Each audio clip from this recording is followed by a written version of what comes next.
Ellen key నమ్మకమైన యవనస్తుడు. ఆ తల్లిదండ్రులు యవన బిడ్డను లోకం తెలియకుండా పెంచారు.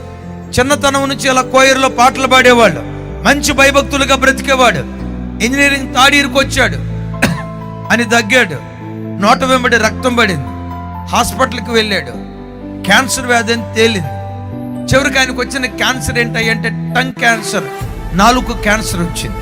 డాక్టర్లు పరిశోధన చేశారు, ఆ అబ్బాయి బ్రతకాలంటే నాలుక కట్ చేయాలి, నాలుక కట్ చేస్తే మాట్లాడలేడు, లేదు నాలుక ఉండాలా చచ్చిపోతాడు. డాక్టర్లు ఆపరేషన్ చేయాలని చెప్పారు, హాస్పిటల్కి తీసుకెళ్లారు. పెద్ద డాక్టర్ గారు వచ్చాడు, జూనియర్ డాక్టర్లు వచ్చారు. పెద్ద డాక్టర్ గారు వస్తూ టేప్ రికార్డు తీసుకొచ్చి టేప్ రికార్డు పక్కన పెట్టి, బాబో ఇదిగో టేప్ రికార్డు ఆన్ చేయబోతున్నావు, నువ్వు ఎవరితో ఏం మాట్లాడాలనుకుంటున్నావో మాట్లాడు. ఎందుకు మాట్లాడమంటున్నావు అంటే, నువ్వు మాట్లాడే మాటలు ఈ టేప్ రికార్డులో రికార్డ్ చేసుకో. ఎందుకంటే నీ కంఠస్వరం ఎలా ఉంటుందో ఇంకోసారి నీకు తెలియదు. జూనియర్ డాక్టర్లు అందరూ చూస్తున్నారు ఎవరితో మాట్లాడతారా అని. టేప్ రికార్డు ఆన్ చేయటంతో ఎలెన్ కీ ఆ యవ్వన బిడ్డ ఏమంటున్నాడు తెలుసా? నా ప్రాణమా యెహోవాను సన్నుతించుము, నా అంతరంగమున్న సమస్తమా ఆయన పరిశుద్ధ నామమును సన్నుతించుము, నా ప్రాణమా యెహోవాను సన్నుతించుము.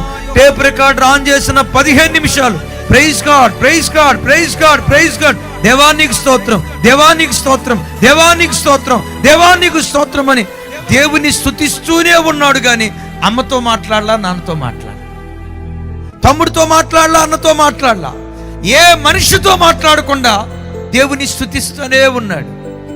టెస్ట్ కోసం ల్యాబొరేటరీకి తీసుకెళ్ళారు, రిపోర్ట్ వచ్చింది. రిపోర్ట్ చూస్తే క్యాన్సర్ వ్యాధి పూర్తిగా బాగుపడిపోయింది అని వచ్చింది. డాక్టర్కి అర్థం కాక ఆ సీనియర్ డాక్టర్ గడగడలాడుతూ ఈ చిన్న బిడ్డ దగ్గరకు వచ్చి, బాబో నీ క్యాన్సర్ వ్యాధి ఉంది, ఇది వాస్తవం, ఈ వ్యాధితో నువ్వు బాధపడ్డావు వాస్తవం, కానీ ఇప్పుడు ఎలా నువ్వు బాగుపడ్డావు బాబు, నీ స్థితి ఎలా మారిపోయింది బాబు, ఎలా నువ్వు ఆరోగ్యవంతుడు అయ్యావు?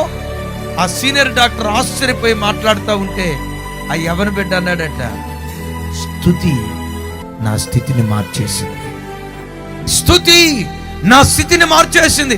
ఎప్పుడు స్తుతించాను? గాఢాంధకారపు చీకటిలో. ఎప్పుడు స్తుతించాను? మరణాంధకారపు పరిస్థితుల్లో. ఎప్పుడు స్తుతించాను?